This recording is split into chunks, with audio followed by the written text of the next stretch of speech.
You do not believe in God, so there must be some positive reasons why. What, you've made a statement of affirmation of your belief based on something.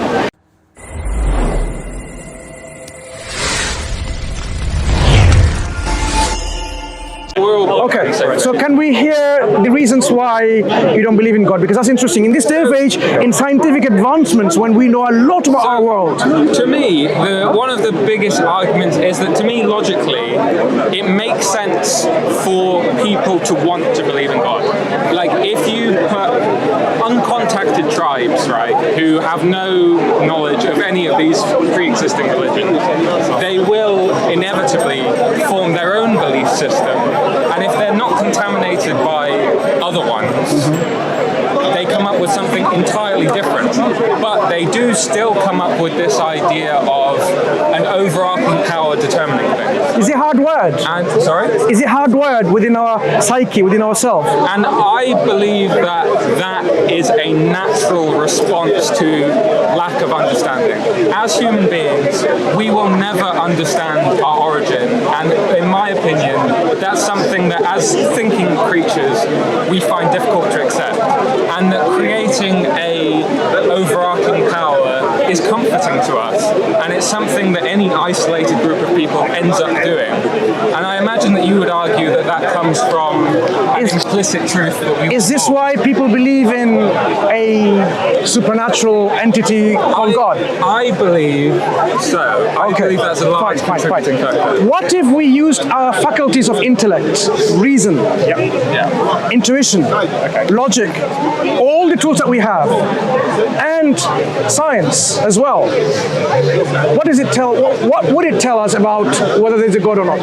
Would you be able to lead me through the thought process that has led you to believe in God? That's fine. This is what we will do. But I want to know what thought process that you have to deny the existence of God, because that's the most important part. Because as you said, it's natural to believe already. I'm saying actually it's hardwired.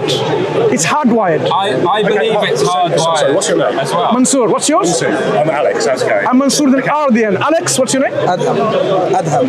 Adham, and you? Alex again. Alex, two Alex and one Adam. Ismael. Mansur, Ismael, what's your name, brother? Saboor. Saboor. Okay. Alex. This is our brother Saboor. Okay. How you doing? Yeah, go ahead. So, look at me. Alex. I tell you, Alex. There is a truck behind you. Okay. Do you believe me implicitly because I told you that? Sure. So it depends on who I'm speaking to and where the source of information comes from. Okay, sure. So any statement that you ask me to take in for granted, I will have to assess where am I getting this information from. Okay. Right? So it's the source is important as well as the information that you're providing. What are you saying? So I'm saying to you, I'm telling you that there's a truck behind you. Okay. So I'm saying there's a truck behind you. Truck behind me. Okay. Okay. So would you believe that there's a truck behind you right now? Okay, I'm telling you, if I don't know anything about you, then I am not simply going to ignore your statement. I'll possibly say, okay, I have no reason to disbelieve in your statement that you are speaking a lie. The question is about now whether your statement carries any weight of truth. So if I have no reason, I'm telling you, if I have no reason to disbelieve in you because I have no reason to say you speak a lie, I have no prior understanding about you, I have no reason to disregard your statement or you say. I would say, yeah, probably there is a trap. Okay. I mean, can you check whether there's a trap? I can check. So if you turned around, then you'd be able to check that there is a trap. Correct. So that would essentially. So I can corroborate with my own experience, with my own. An example of some objective evidence that we can point to that there is or is not a trap behind. That's an example of empirical, specifically, because there's a lot of types of objective evidence. So you turning around would be empirical, like you're seeing through your senses, what's called the truck. However, I could come to an inference. Empirical is more related to measurement. No, empirical is just anything to do with your senses. Literally means measurement. No, empirical evidence is literally evidence. I'll tell you why it is, because you said objective evidence and you tied it with empirical evidence. So that could be it could be that you're implying, or it could be understood, even if you didn't imply it, that these things are inextricably linked, and you can't, for example, get objective evidence without it being empirical. So So that I was just going to ask you, is that how you view it? Do you think that the only way to get evidence is if we sense it through our senses? The five faculties are the way you get empirical evidence. Is that how you measure things, actually? No, I wouldn't say that through our senses are the only way that we can make measurements. So, for example... No, evidence, objective evidence. So, for example, I'm thinking of something like a Geiger counter, right? So we can't ourselves sense radiation, right? So you're using tools, though, right? Yeah, it's an empirical process. That's what any scientific process is an empirical one. Yeah, sure. So what other types of evidence are there? I mean, let's say, for example, you said to me that there is a truck behind me. Yes? That's a kind of evidence. It's a testimonial evidence. Now, how strong that... No, it's not sure. It is an evidence. The strength of that evidence, just like any empirical one, depends on the source. So if you, for example, are a liar, and you're a well-known liar, not you, but like whoever is telling me, then this evidence is a weak form of evidence because it's highly probable that what you said is false. Okay. However, if you're, Just quickly, do you believe in the Quran? Yeah, we're all Muslims. Absolutely, yeah. Are you... The Quran, it's filled with essentially exclusively testimony, is it not? What do you mean by that? So these are things which people have said. You mean like the compilation of the Quran, or like the things that are inside it? It's not like that. Quran comes from one source, which is God. God is the one who spoke the Quran, so we will have the text. Technically, the source is Muhammad. No, we're not telling you to accept that for that reason. We're telling you our view. You asked us about our view. We're not saying this is what we believe now. You need to believe it for these reasons. Yeah. Just stay on track. We just agreed that testimony, as you said, that's not something which is objective. No, that's not what we agreed. I actually said the opposite. I said it is objective evidence. It just absolutely. Why is that? What's the peer review? Yeah, absolutely. If there is a truck behind me, wouldn't that evidence be true then? Wouldn't it be objectively true? You can objectively verify whether that's true. No. Is it in reality true evidence? Because if you said, let's say, one second, pause for a second. The peer review process, it's objective, yeah? It has objective things about it, elements about it. No, that's a compilation of testimonies. No, kind of. No, it is, because as a scientist, you don't go and do every single experiment before you do your own. You take the testimony in the peer-reviewed journals of other scientists and their conclusions. You don't go and do every single test from the beginning to end. The whole point of the peer review process is that you have external parties testifying. Verify. Yeah, but you weren't there yourself is my point. You see what I mean? Ultimately, that information has to come out. I agree. My friend, I'm not disagreeing with you. That there's some elements that are empirical. All I'm telling you is, maybe you're not realizing what you're missing is, things aren't just strictly empirical. There is testimonial evidence which you take in your daily life and in the scientific realm. We have to, because scientists, we would never get anywhere if every time we needed to do something, we would need to empirically verify everything before it. We have to take the testimony of the... And by the way, this goes again to my point. Why as a scientist would I take the peer-reviewed testimony? Because it's a good source of evidence, as in, just like you said, if you're a liar, I should not trust your testimony. It's not a good source. But if it's a PhD, if it's multiple PhDs testifying that something is this way, it's a good reason to accept this testimony. See what I mean? So is it the volume of people testifying? That's one way. Okay. So if you have 10 people telling you something, it would be better than one person telling you something. However, that's not what I meant. So the volume of testimonies is something... Is one measurement. One measurement. So let's make a small suggestion. Go on. You two should argue, is testimony a valid source of knowledge?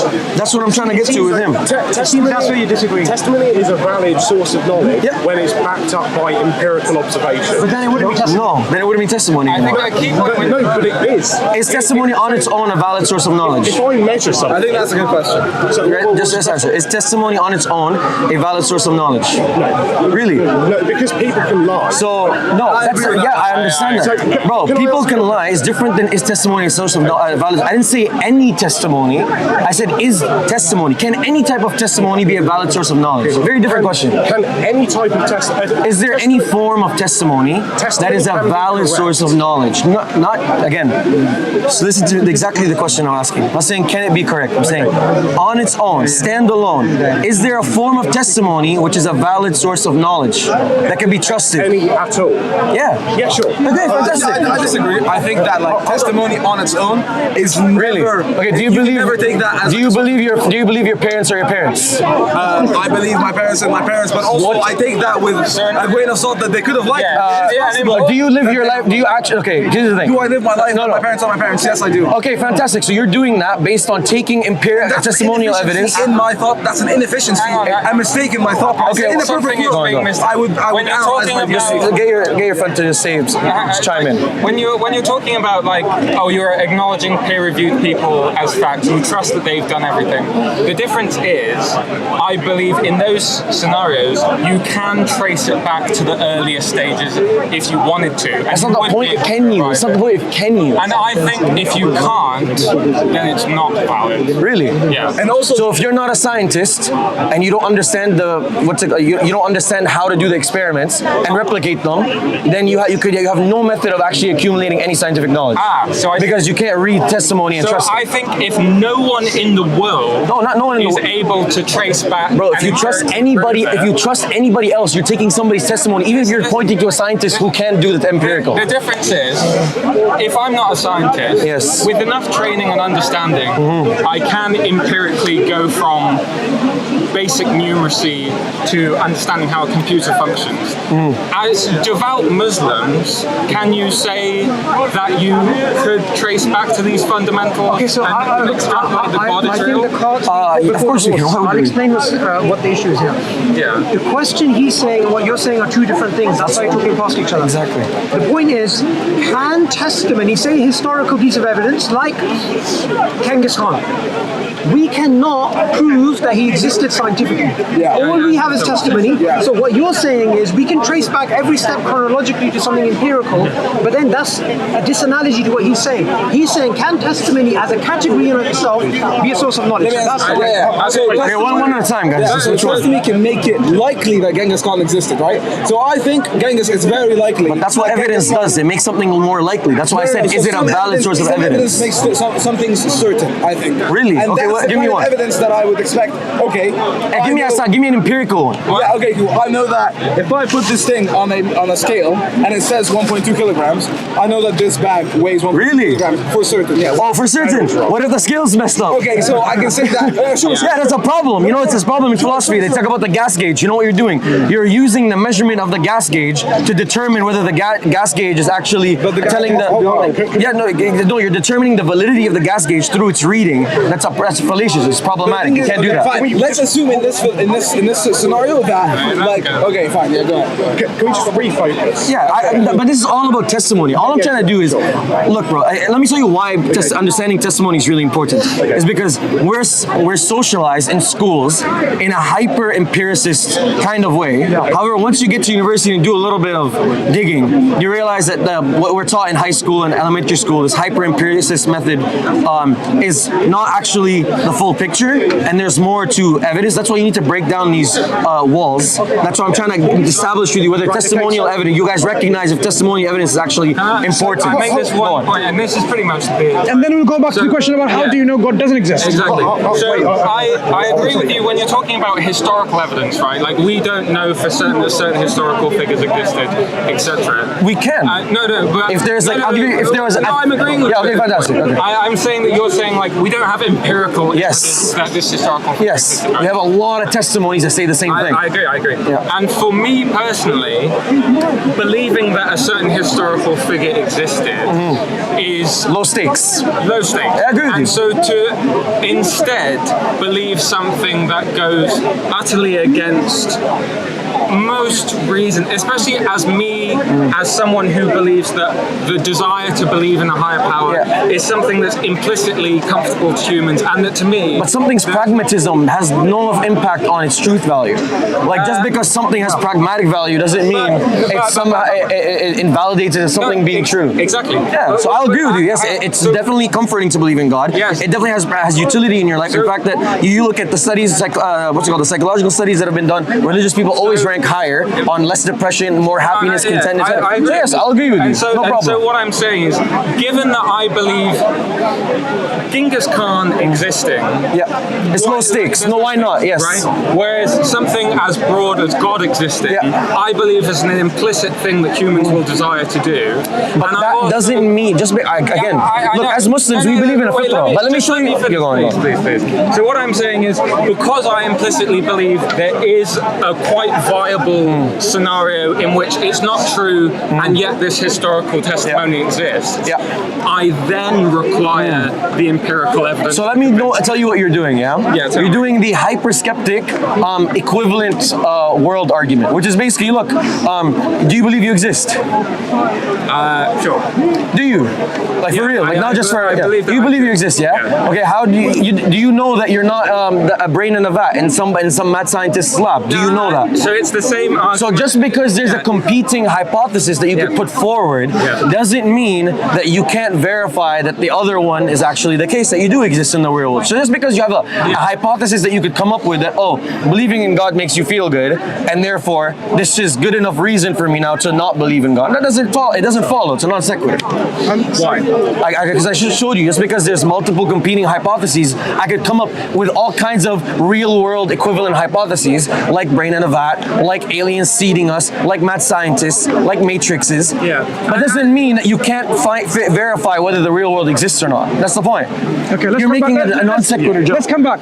So you do not believe in God, so there must be some positive reasons why. What are your positive reasons and evidence? I don't need any positive reason not to believe in something. Yeah, you do. Yeah, I do. No, that's incorrect. No, there's a psychological disposition of a lack of a belief. However, I'd ask you, do you think that God doesn't exist, or do you lack a belief? That's my question. Okay, so because one is an intellectual position, one is a psychological position. I understood he said doesn't exist. The first one is, no, I don't believe that God exists. The second one is that I am reasonably convinced that he doesn't. That the gods which people follow are human invention. Yeah, so that's an intellectual position that you would have to defend. Because you're not saying I lack a belief, you're saying, no, I think God doesn't exist. No, I think just to clarify, just to do sort of throat clearing, your last point, which is that some constructs of God are man-made, is not mutually exclusive to the belief in God. Yes, I agree with you. Wait, hold on. Just very briefly, I will say I am much more willing to believe that some creating force exists than I am willing to believe that the specific brand of it that Islam or Christianity or any other religion poses is it. That's the point I was trying to allude to. Yeah. I'm glad you clarified. No, you guys can carry on, because I think that's an important distinction. Or else we're not going to get to the bottom of this. Yeah. So what are your reasons that you know that God doesn't exist? So I wouldn't say that I know that God doesn't exist. I'd say that I am. You did say belief. unconvinced. That's your belief, yeah. So, No, but you said that you hold the position that the God that people believe in does not exist. Okay, so what? Okay, That's an intellectual claim. What evidence would you say that you have that proves So- the existence of your God? So that's shifting the burden of blame. Shifting the burden of proof. You're trying to prove. No, I'm not. No, that's not what just happened. You made a claim to me. You said, I believe that the God that people believe in, the conceptions of God, whatever, Christians, Muslims, etc., does not exist. So I'm addressing the first point of I don't believe. Yeah, but you not believing is a psychological position. That's different than an intellectual one. I'm not interested in your psyche. I'm interested in your intellectual position. Why should I believe in the existence of God? You've made a statement of affirmation of your belief based on something. So he's not interested in your psychological paradigm. He's interested in your intellectual conviction. Yeah, I'll tell you. Like Yes. you not believing in a God is a psychological state. That's not my. I'm not trying to. Like, I'm not. There's nothing forcing me to change your psychological state. Okay, that's not what I'm interested in. You told me that the God that I or many other people believe in does not exist, and you have evidence that convince you of that, or you have reasons that have convinced you of that. So it's more the fact that I think that not believing in God should be the default. Yeah, well, it's not. Like, I feel like Even by your standards, you know what's funny? It's by your standard. Religious Yeah. people So say that to prove I the can existence phrase it in of a God. way that you might like more. Yeah.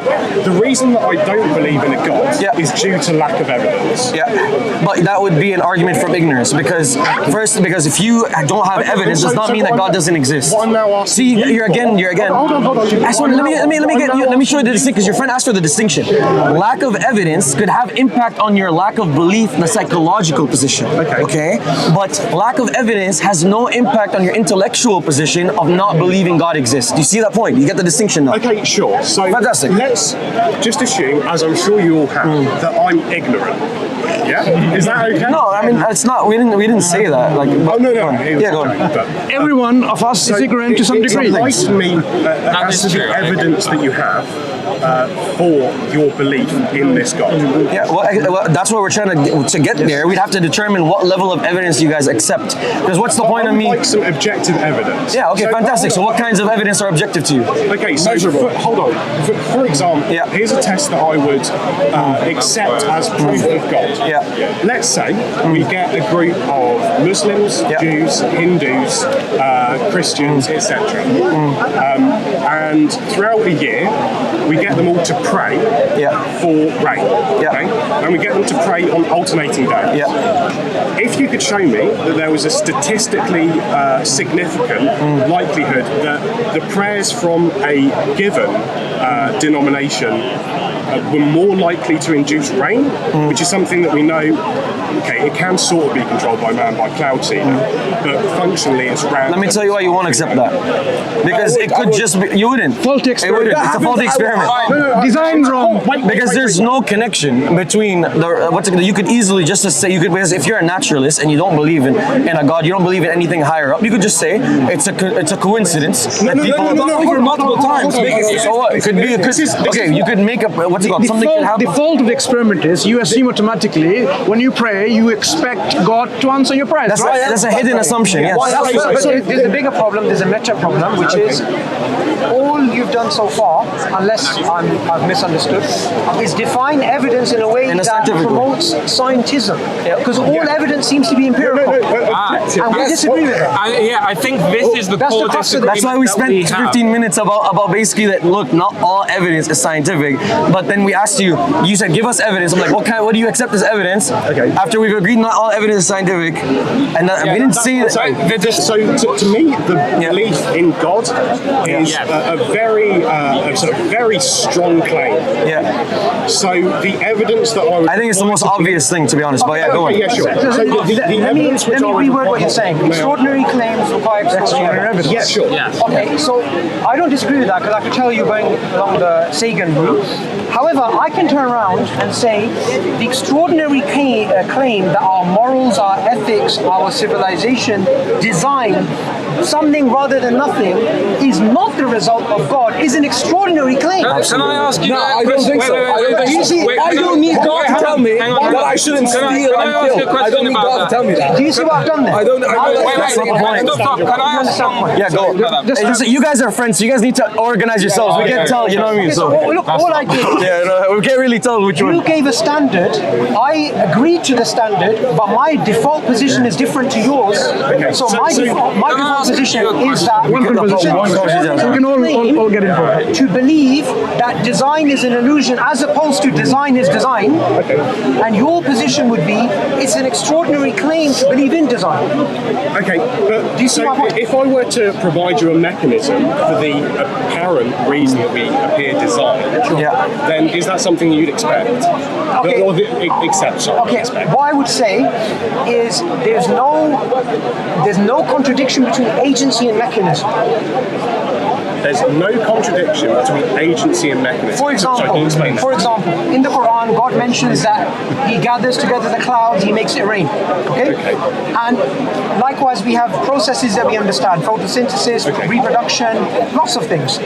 Knowing a mechanism from A to Z does not preclude the existence of a designer. Okay, So design the mechanism. Do you see? So, are you essentially saying that God is physics, which we don't yet understand? No. The laws of physics themselves, who designed those? Can I ask one That's question? just because You're the point is assuming that there's no, we're not assuming. There are things that have clear design in them. They have Let's function. stick to They're designed in a specific way. Let's stick to mechanism. Okay, let's stick to Can I ask mechanism. one Mechanism. question which will be very Explain what do you mean by mechanism? What do you mean? So, mechanism, I would say, so for example, right, clouds raining, sorry, I didn't mean to spit. Clouds raining, we know the mechanism behind it. Yeah. Right? You know, you have water particles in the air, when they get sufficiently dense, they can't stay in the air anymore, they drop down. So the mechanism is that's a different question, isn't it?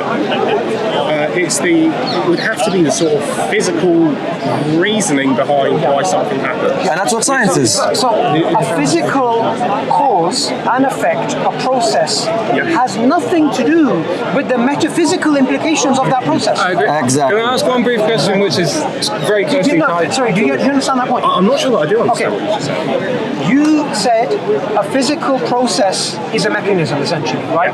When you understand it from A to Z, you understand from the quark level all the way to the subatomic level, whatever you want, much higher level on you.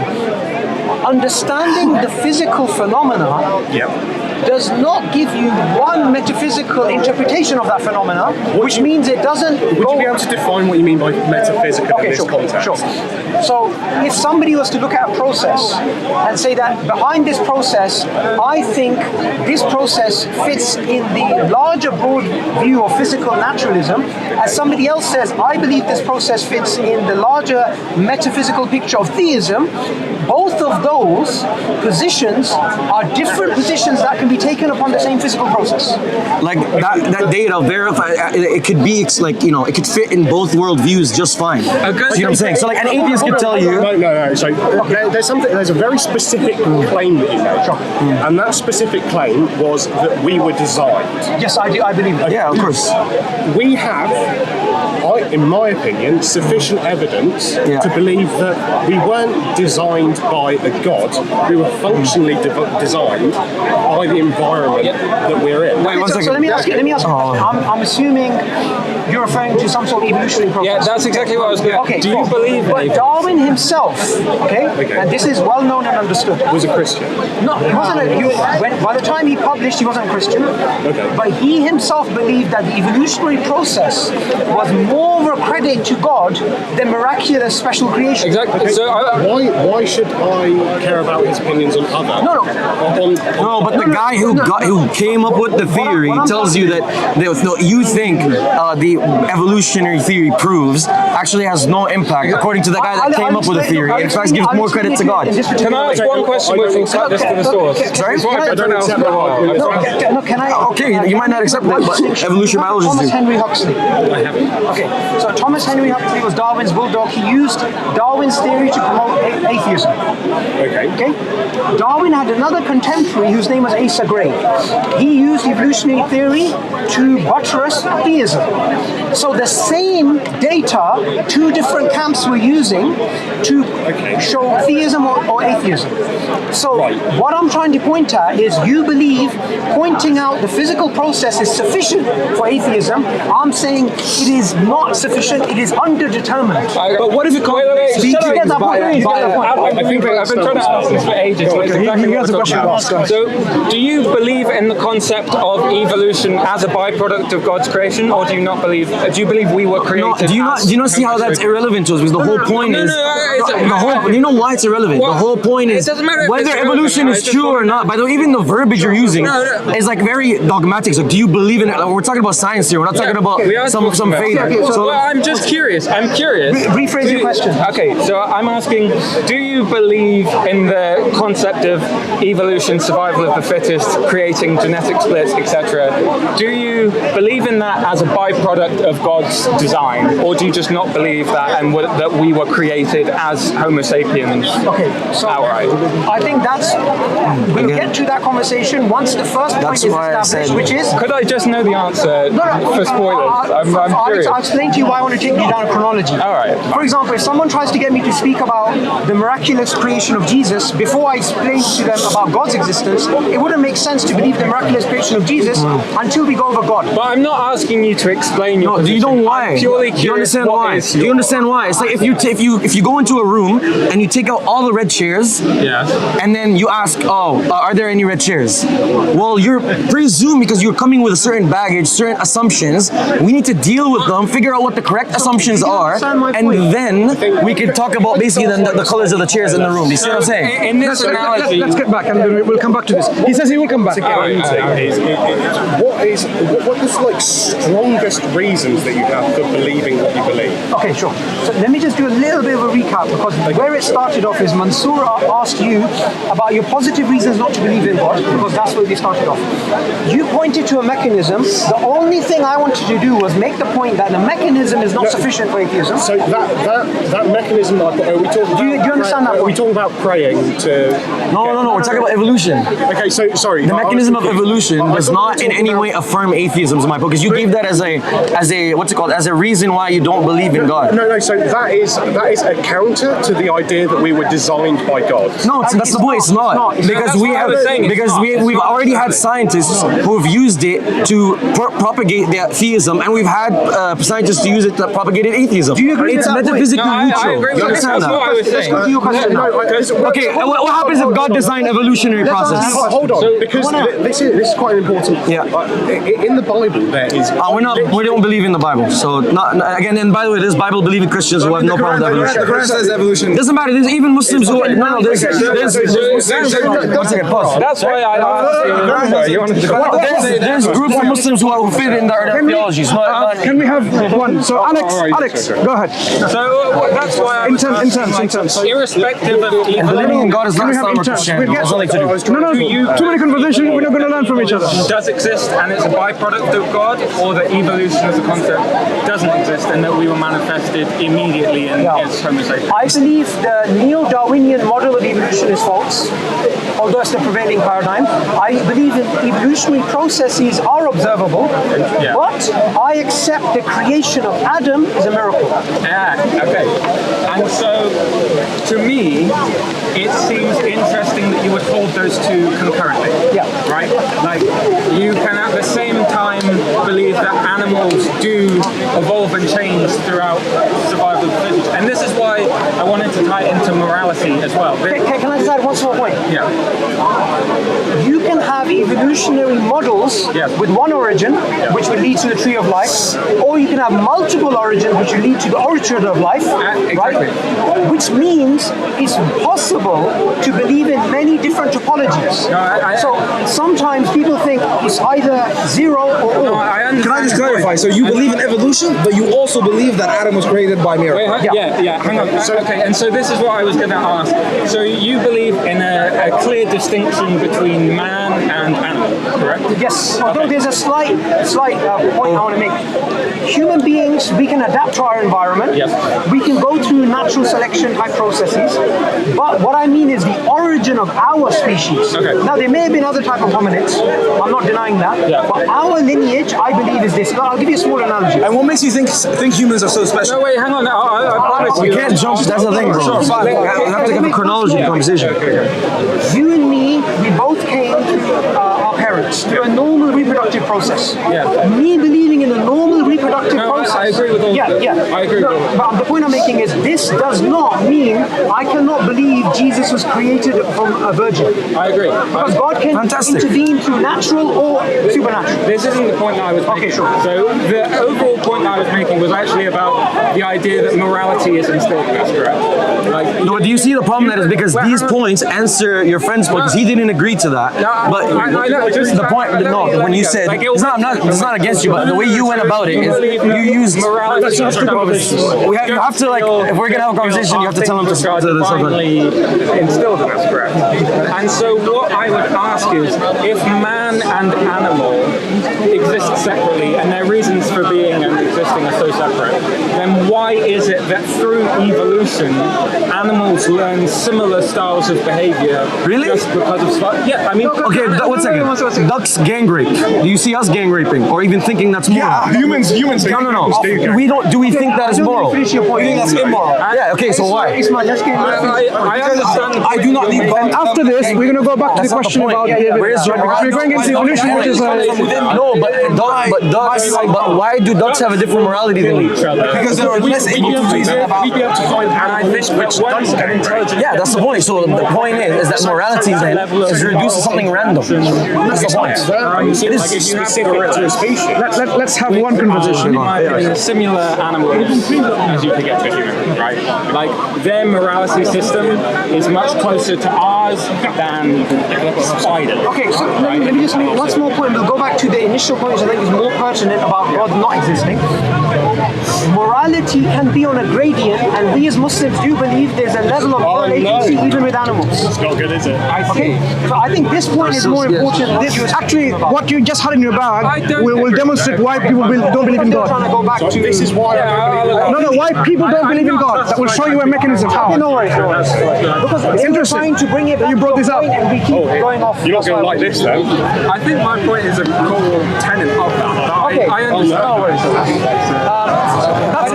That's irrelevant because the information that's in there, just as a side point. Can I see that pack again? Okay. What does it say? Cigarettes. Sterling duo. Not sure what smoking kills quick now. Smoking? Smoking kills. Okay. So is that information clear or is it not clear? Very clear. I'd say it is clear. Very I'd clear. say that I do accept that. Okay. So this tells you do not smoke if smoking kills. The information comes probably from the government, from the companies, health organizations, WHO, and so on. Ultimately derived So the source is known, information is understood, the consequence is understood too because you might get lung cancer and so on and so forth. And yet, you don't follow it through. Yeah, so I don't think that having some cigarettes in the park is going to make me meet my demise, right? So you're basically disagreeing with what they said. No. So Smoking That's not kills. what's happening No, here. when I say smoking That's not kills, what's you're saying I don't smoke that much, so it's not going to kill me. That's just because Yeah? Right. So you're actually saying, okay, actually smoking doesn't kill. It only kills certain people when they excessively smoke and so on and so forth. So you're somehow justifying the use of or consumption of something that is potentially harmful as explained in black and white terms, but you're still doing it. No. So one of the, I think he's willing to exchange a shorter lifespan for the enjoyment of smoking cigarettes Good. now. And Either way, my point is valid. It's the same thing. Good. Either way, my point is valid. So even It's a trade-off. It's a trade-off. Good. Either way, even if we were to give you evidence for God, objective evidence, there is no guarantee that the evidence will be accepted. Just like when they gave you, wait.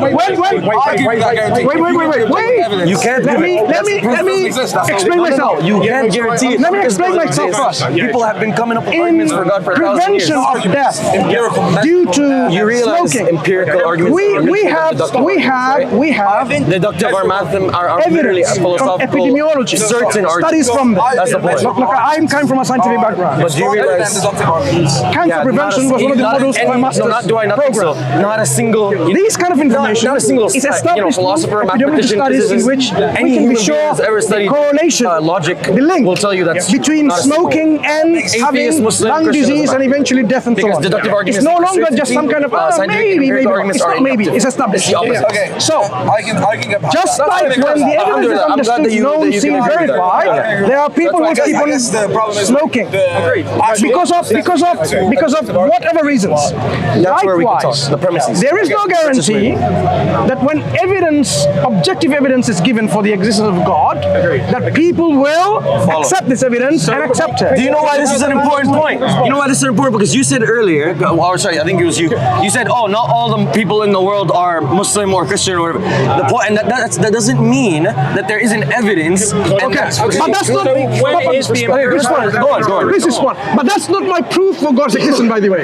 So This is just a to side be point. clear. The response to this is you're saying that because I smoke, I don't accept the evidence that smoking. No, it just means that's not at all what it. No, you're missing completely the point. Okay. He's showing you an example where you have overwhelming empirical evidence. You said the way I live, the way I accept things, and the way or the way you live your life is based on empirical evidence as a good source of knowledge. We just showed you that even in your day-to-day life, where you have overwhelming empirical, purely scientific evidence, you still go against it. So I'm not saying you don't accept it. I'm not saying you don't accept it. I'm not saying you don't accept it. Let me listen. I'm not saying you don't accept the consequences. I'm saying you believe this will happen and you're trading it off. I understand that. But you're still not. No, you're not understanding. You're not getting my point, bro. Let me just listen to it. It's very clear. You are accepting that this is what the empirical evidence says, and you're acting against it anyways because it's a trade-off for you. In the same way, you could have. That's why I told you. Even if even if there was this empirical evidence, that does not guarantee that you will follow through with the conclusion of that empirical have a evidence. trade-off. This is one example of that. Okay, cool. I think that's a different point. No, it's the most crucial Now, thing. let's come back. Let me just make this very, very clear. Yeah. I fully accept the empirical evidence. Yes. That's And I don't deny that. I understand you accept it. okay. Similarly, and therefore I believe. Do you know how many people? Fine, go ahead. Finish. Similarly, What you were saying. I believe that smoking causes cancer. Yes. Okay. I agree. I know you do. If you were to provide me Yeah. with empirical evidence Yes. of God, then similarly, I would believe that God exists. Do you not see the irony again? The irony. You know how many people we know that think that there's good reason to believe in God, but then don't act upon that knowledge because it's, for example, maybe too difficult or they want to live life. We're not talking about acting on it. We're just talking about the belief. We're just talking about the belief. There's a difference between belief and acting on it. When you are asking for empirical evidence for something which is metaphysical, So isn't that a fault in your question and experiment I've already? given a very good example of an experiment that we could perform. And what did I say? I said it's a faulty experiment. Okay, Do you know why it's a faulty? Okay, go for it. What's the assumption? So the God listens to your prayers and That God listens to all your prayers. And accepts all your prayers. so does the Quran say that God listens to your prayers? Yes, it does. Yes, it does. What is Every prayer. But, Okay, one second. One second. not the way you think. Really? Do you know that for a fact? So God doesn't reject prayers in Islam. God. So specifically in the Quran it says that if you pray to me, I will listen to you. Is it that? But that's all the experiment says. The experiment says that it will fulfill the prayer as an assumption. When in Islam, that's not the Islamic paradigm. Neither is in Christianity, neither in any. Does prayer work? Sorry? Does prayer work? Yes, but define work. It's not how it is. That's where a difference will be. No, let's explain. Hold on. No, the prayer. No, you need to understand the prayer. Why I'm saying the assumption is faulty. You assume if somebody prays, make me a billionaire, God should make you a billionaire. That assumption. No, let's understand Even that. with the rain, doesn't matter, same thing. If that prayer, someone makes that prayer, do you think this is how the response is given by God? Says, okay, if anyone asks me to make him a billionaire, I'll make him a billionaire. Can I explain my experiment in a little bit more detail? Go on. So, your claim is, so do you believe that prayer makes things happen? Okay. Again, you're using very vague terminology. We believe that Okay. you have the ability to pray and connect with your Creator. Okay, The so result of that prayer could come in different forms. And one of those does forms is a prayer- rejection. does So that's the point. So if prayer, but you're equivocating falsely. Does prayer do Bro, anything? Again, can I give you? It's just you're equivocating anything in your experiment with something that it only is exclusively working. Okay, So can I just make a it's his experiment. I think we should go back to the original point you two were discussing, which is about I kind of want to Sure, what we've been discussing about prayer. Clarify something about prayer. Yeah, sure. It's very important, as Brother Mansur said, is that your underlying assumptions of when a prayer is made, of how it is answered, is crucial to understanding the topic. That's what we're trying to build. Okay, no, but What I'm asking is does prayer do anything? elaborate to you. Yeah, sure. So we're told when you pray to Yes, Allah, but what does istajib mean, bro? it can either be given to you in this world. He's explaining. Let's hear it. Either be given to you in this world, Or it could be stacked it up to the can be next. substituted for something that is better, or it could be something of benefit in the hereafter. Exactly. Okay, So for example, we have a famous story of a man who's very pious, and he's praying to Allah, and he feels that his prayers are not being answered because he's not getting what he's asking for. So in a dream he sees, and he complains that I'm making this prayer, my prayer's not being answered. And the answer is given that Allah is so pleased in the manner in which you approach Him that every time you ask for what you're asking, He substitutes it with something that is far better. Okay, so you see what I'm trying to say to you is that Yeah, no, so I your understand. paradigm of how a prayer is answered and the assumptions that you're making may give you the wrong conclusions. Exactly. The only Bible definition for a prayer being answered is Brother, we don't believe in the Bible. That's a straw man. That's like in a straw man.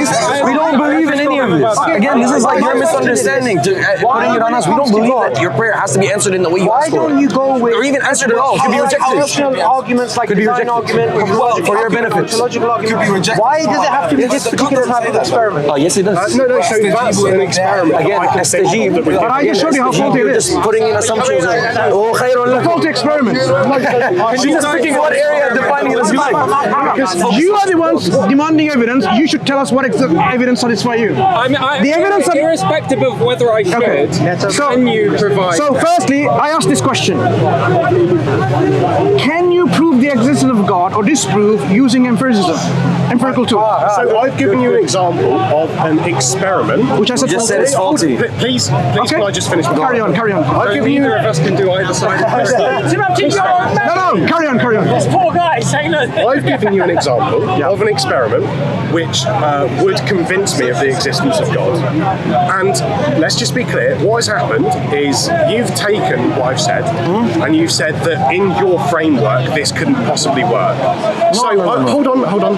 What I'd like to ask you for is there an experiment which we could perform which would be able to verify the existence of God?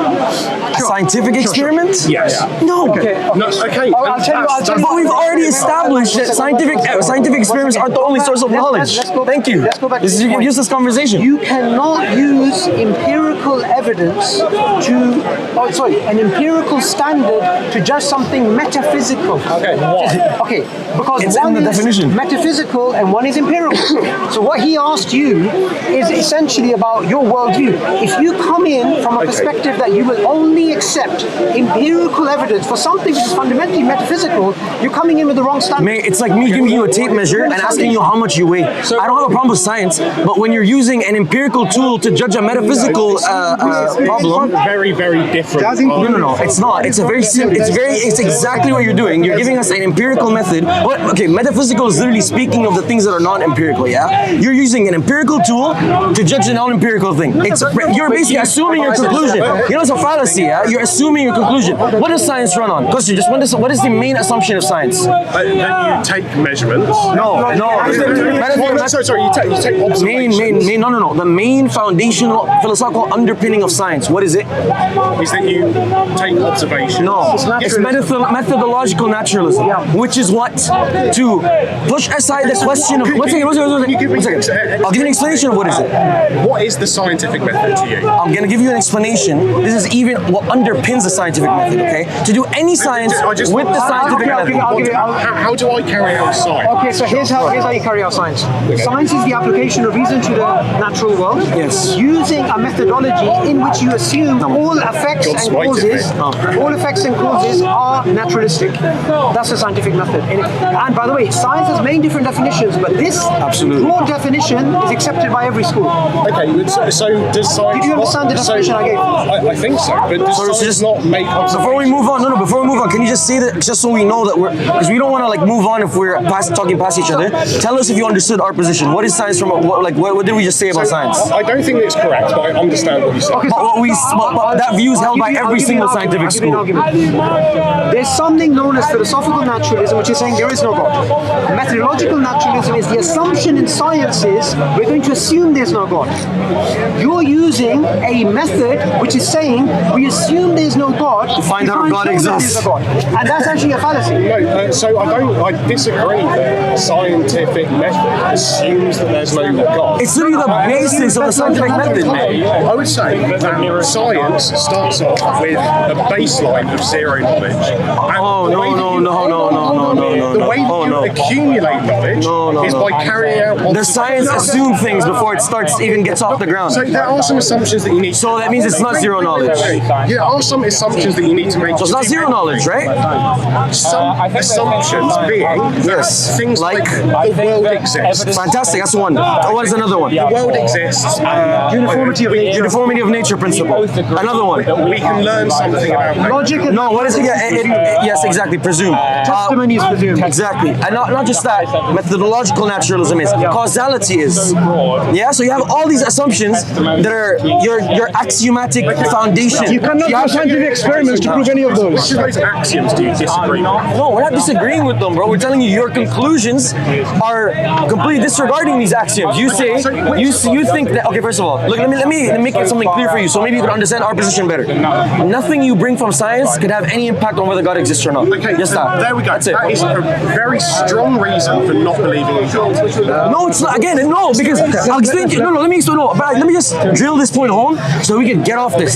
Because science assumes that we're gonna start off pushing aside the question of God and just assuming that God doesn't exist. If we assume, As you do for everything. no, mate, oh my goodness. Look, there's non-religious scientists and religious scientists, correct? In fact, the majority of scientists in history are religious. Sure, yes. Do you understand that when scientists come into the lab, they leave their metaphysical beliefs at the door?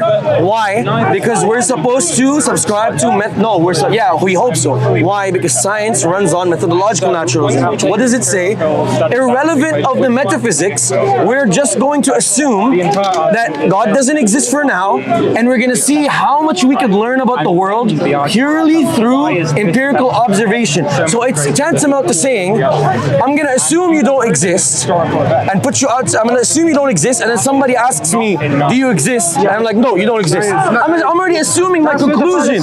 It's a fallacy, man. Total mischaracterization. It's literally, I just laid out the fallacy for you. Let me respond. So, science doesn't initially assume that any facts that we can prove about nature is true. Okay, well, you just disagreed with every single atheist, Muslims, Christian, whatever you like flavor of scientist and philosopher of No, science. so it doesn't assume knowledge. It 100% assumes. No, absolutely not. Okay, hold on a second. You think science does not assume knowledge? Seriously, really? Does not generate knowledge. No, it generates based on assumptions. Do you know he's a physicist, PhD physicist, come in. Methods are itself assumptions, set of assumptions. Scientific methods. Sorry. Before we start, what did you do your PhD in? So I am high energy theory, nuclear physics theory. Okay, so he's a scientist in some way, right? PhD published. Go ahead. So scientific methods stuff. So we have to know how knowledge is extracted from something. We acquire knowledge from some source. So brothers earlier using the testimonial source.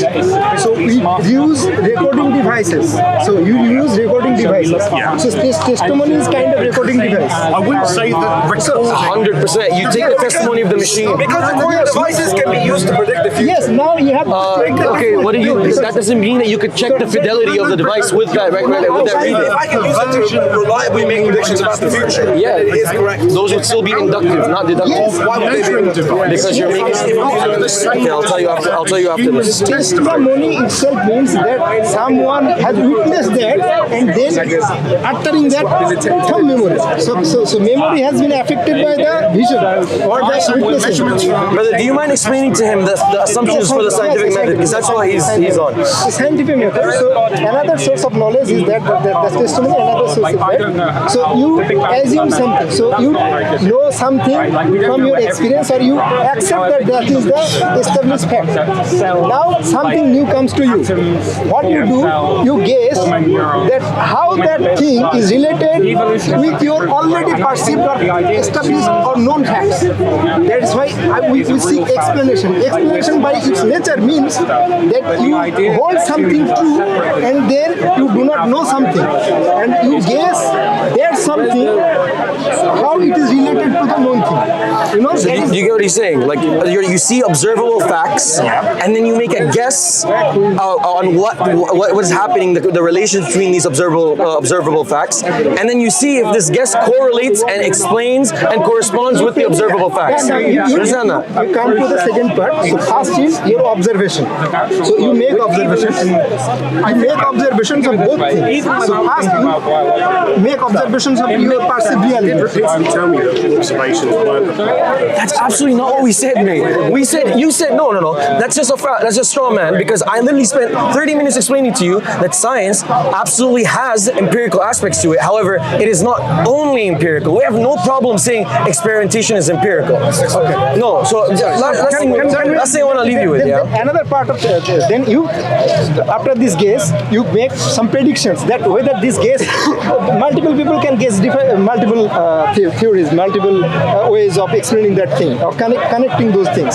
Now, how do you check which guess is correct? Now, if take each of the guesses and predict something that can be, verified or observed in experiments or some other realities. You created realities. You verify these theories. Okay. So now, by doing that, you assume that the unknown things is somehow is related to the known things.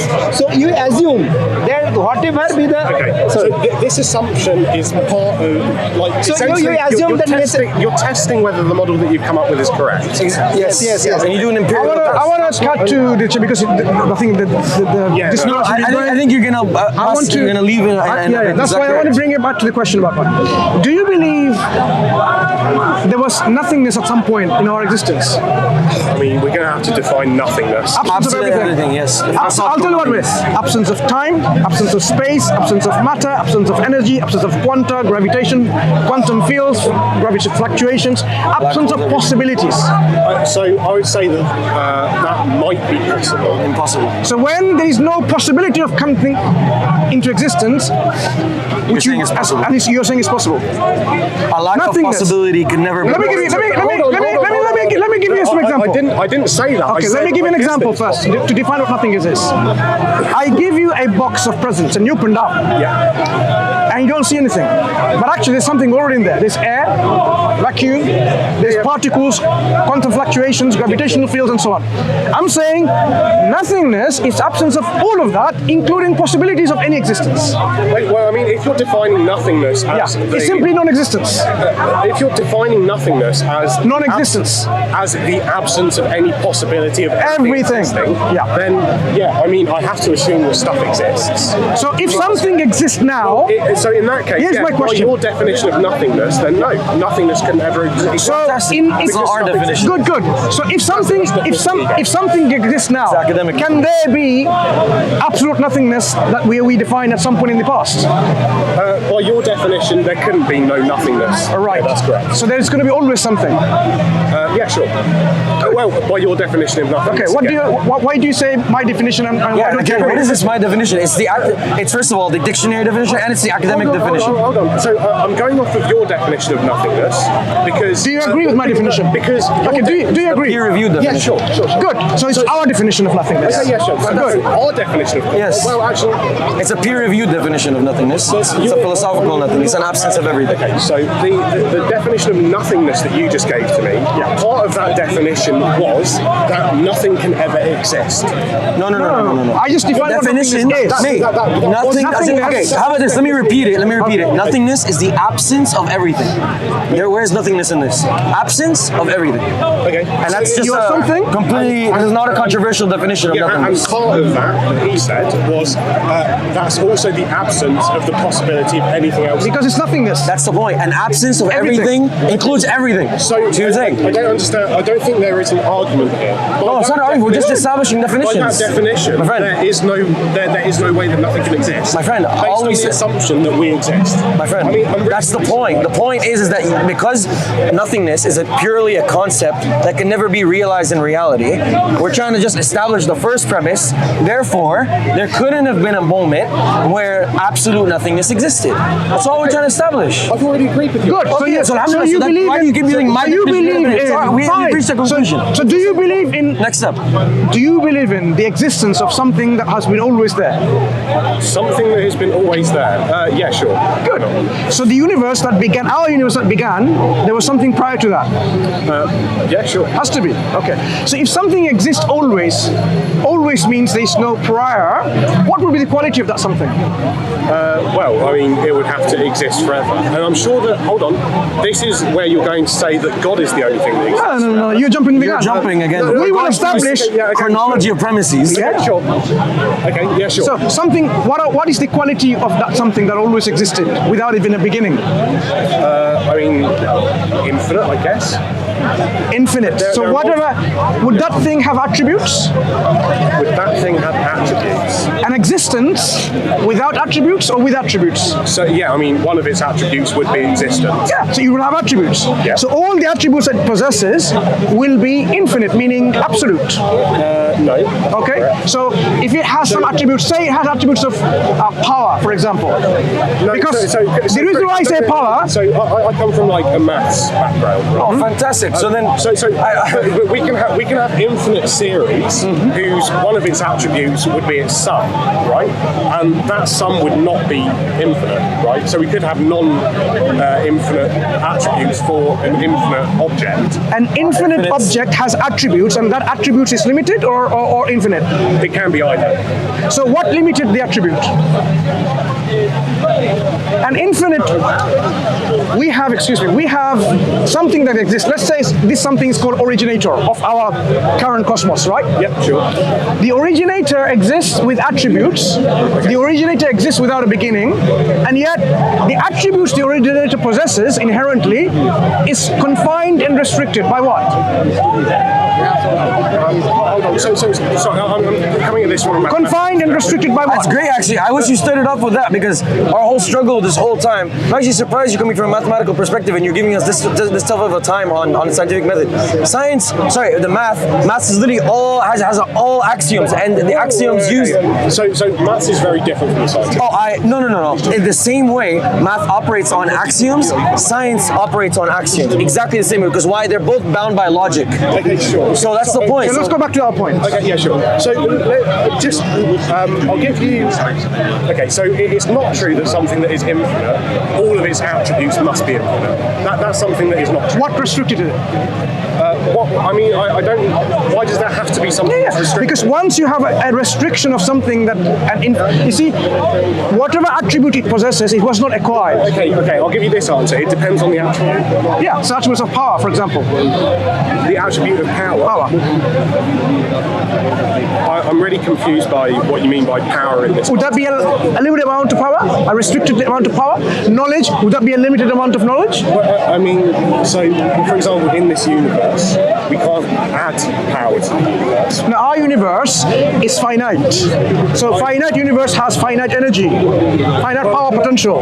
Well, we don't actually know that. No, we do know that. It's like this. I actually just read Peter Cole's Oxford Introduction on cosmology, and he says very blatantly that the scientific consensus, by and large, is that the universe is finite, and we know this through redshift. The observable universe is finite. No. There's The universe, even if we do it on models backwards into the unobservable, is finite based on the singularity models. Okay, So look, because you use science as your standard. I mean, okay, then your bone is not with me. Your bone's with Peter Cole's Oxford published books. making this argument now. No. I'm only parroting. I'm only parroting what peer-reviewed people say. If you have something that's infinitely expanding, Who said it's infinite? First of all, no. Again, the scientific consensus is that the universe is finite and expanding from a singularity. I'm not a cosmologist nor a physicist, so I'm going to take what the physicists say. right? And is that expansion bounded? Again, I am not a physicist nor a cosmologist, so when I read the I do know what the physicists say. And what the physicists say by consensus is that the universe is finite. Now, that changes sometime later. That's not my issue. I'm saying right now, you said that science is a good method to get knowledge, and now you're the one not accepting it when I'm the one accepting it. I'm saying scientific consensus is this, and you're saying, oh, we shouldn't take it. I'm not sure I believe it. Why? Okay, go pick up Peter Cole's Introduction to Cosmology, published by Oxford.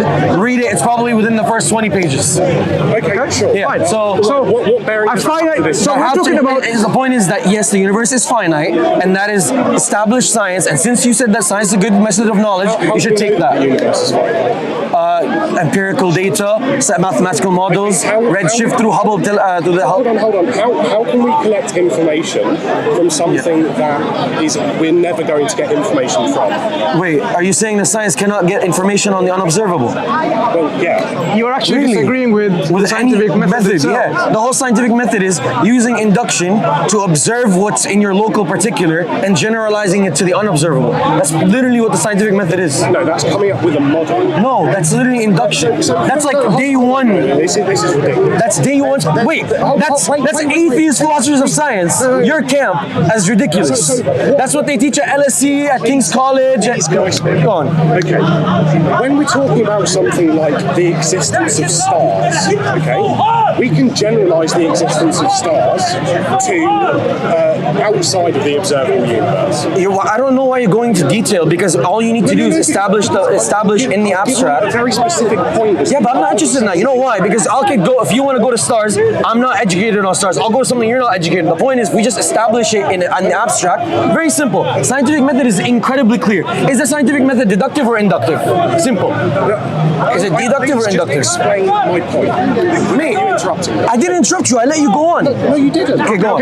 Go ahead. So, when we look at something like the existence of stars, okay, if we just the universe that we're in appears to be homogeneous. Okay, so there's no reason. Yes, that's the uniformity of nature. So there's no reason to suspect that when we go outside the bounds of the observable universe, that there won't be stars. That's not what we're talking about, bro. We're talking about in science. Again, we have. Please, can I finish my point? You've not finished. You took a long pause. Okay, go on. Continue. Okay, finish. When we're talking about stuff like stars, we can do that. When we're talking about the concept of whether the universe is finite or infinite, we can't observe anything in that regard. So then I guess you reject evolution, because 99.99% of the fossil record's not there, and because of that we can't know. Okay, so we have 0.1% of the fossil record. So the point, but the point is that you could have evidence about the unobservable and make conclusions about the unobservable. That's what science runs on. It's no problem. In the very specific case that we have something which is homogeneous. My friend,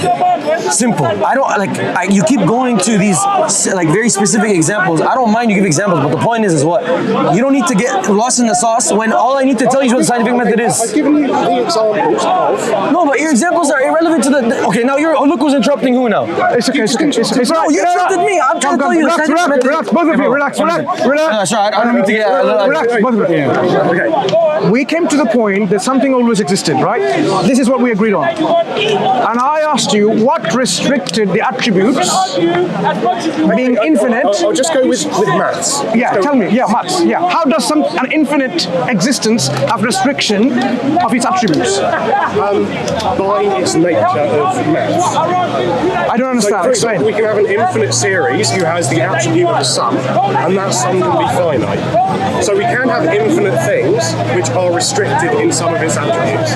Is that incorrect? Yeah. So it violates the definition of a necessary being. That's why. It violates the definition of a necessary existence. Get his cap for him, please. It violates the definition of a necessary existence, which is something that couldn't have been any other way. And if you have anything limited if you have the limitation there, then that thing could have been a different way. That's the problem. Okay, so are you telling me that anything that is infinite, all of it? No, not anything. I'm saying the necessary existence. We're talking about the necessary existence, and the necessary existence could have not have been any other way. And if it's limited in some way, that means 5 minutes. That means it could have been limited in many ways, and it could have been missing out on some properties. Therefore, it could have been another way in a different possible world. Huge problem there. That makes it a contingent thing. I don't understand what you're saying at all. Simple. A necessary existence cannot be any other way. And we've already talked. We're talking about strictly the one thing that existed beyond anything else, prior to the universe, etc. The one thing that existed always. Correct or not? I thought we were talking about the universe specifically. No. We're talking about why the universe is contingent. Why would we talk about the universe? The universe didn't exist always. How could it exist eternally? How do you know that? Okay, first of all, the universe is made up of finite contingent things, and what's it called? How do you know that? Because I can observe it. It's you're contingent. You're finite. But you can't observe things outside of the observable universe. Sorry? You can't observe things outside of the observable universe. No. I'm not talking about that. I'm talking about within the universe. Everything within the universe is finite, and therefore, if you want to take the aggregate consensus, the sum of finite thing is? So the sum of finite things is finite. Exactly. So the universe, cosmos, what do you want to take? Okay, it's all finite. I was asked specifically about whether an infinite thing can have finite attributes. No, but we were talking about something that is outside the universe, because we've already established that this thing cannot be a finite thing, because then it would be in the contingent sum. No, because we don't know that the universe is finite. Absolutely we do, because we just said, well, why did we go on about the universe game, what's it called, is expanding. Anything that is expanding is finite. Why did we go on about the universe began at 14 points? Sorry, I have to stop you there. Yeah. Something which is expanding, so the claim that you just made... Something which expands is finite. Yes. You can't add or subtract something to an infinite, mate. Simple as. Well, no, but if you... so I'll give you a function, okay? Why are you going to functions? No, because you've just told me that something... Hold on. You've just told me that something which expands cannot be infinite. Sorry? Yeah, you can't add to an infinite. You can't. But you can expand it. No.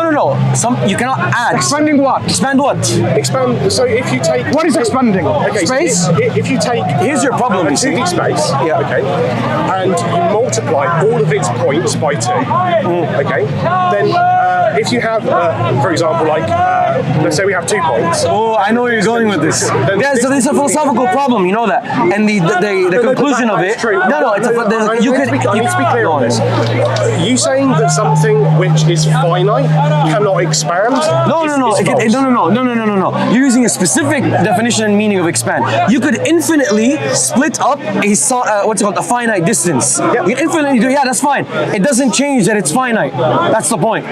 Yes. Yeah, so like for example, you have a distance of 1 kilometer, you could infinitely cut that up into smaller pieces. However, it's still 1 kilometer long. That's the point. Conceptually, you could do that. What I was saying earlier. Okay, understandable. But your problem is the universe is finite in both ways. Yeah, it's really nice having a conversation with you. Yeah, I'd love to come another time. Come another time? But the reason we didn't get into our position is because you came with... Come another time, please. Scientific background, from the assumption of science, I will prove you with reason. So I have not told you that science has another part, that is reasoning. So there is... We will talk about this. Because Sure, you have to leave. Look, mate, the reason we went about the conversation the way we did and not gave you our position is because you came with the claim, and that would mean the burden of proof is on you. So we dealt with your burden. So no problem. No. Oh yeah, go on. Take care. Anyways, nice meeting you. Take care. So to kind of for the camera, so they understand. The reason we didn't go into our position is because when somebody, as Muslims, you should never be on the back foot.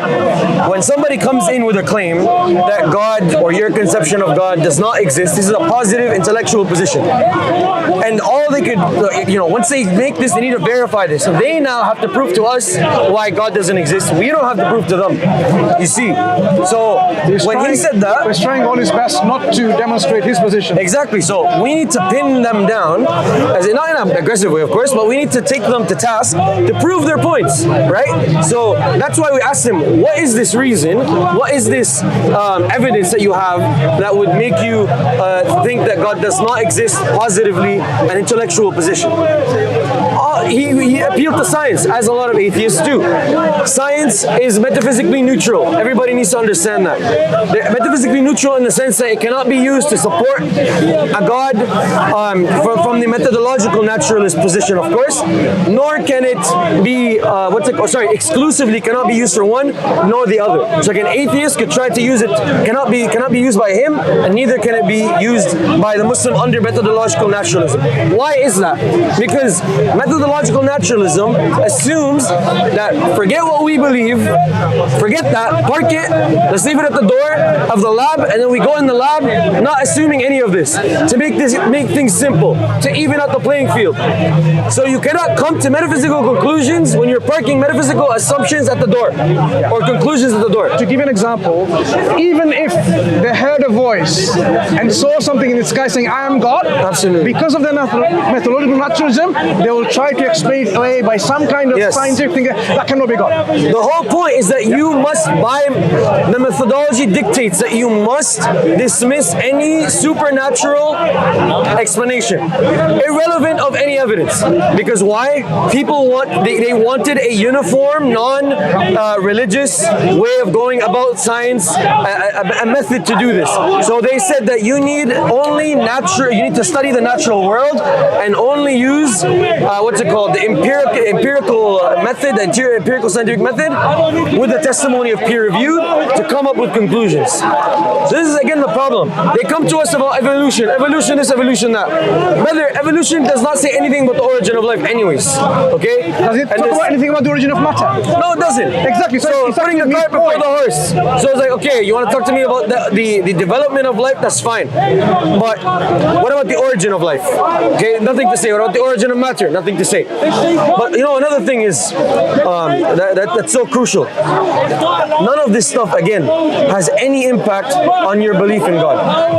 Many theists throughout history have believed in God and thought about and believed in evolution. Look, guys, this is just pure dogmatic scientism. Yeah, it's the what's it called? Julian Huxley's work. It's Richard Dawkins' work. It's Sam Harris's work. It's all nonsense. So I think this is very clear in the conversation, because we saw even on their standards, they accept testimony and other routes of knowledge. However, when it comes to God, they require somehow some scientific evidence, when scientific method precludes God. So it's assuming your conclusion in your premises. It's nonsense. Inshallah, part 2 when they come again, we'll talk. Yeah, inshallah. آخر دعوانا الحمد لله رب العالمين. السلام عليكم ورحمة الله وبركاته.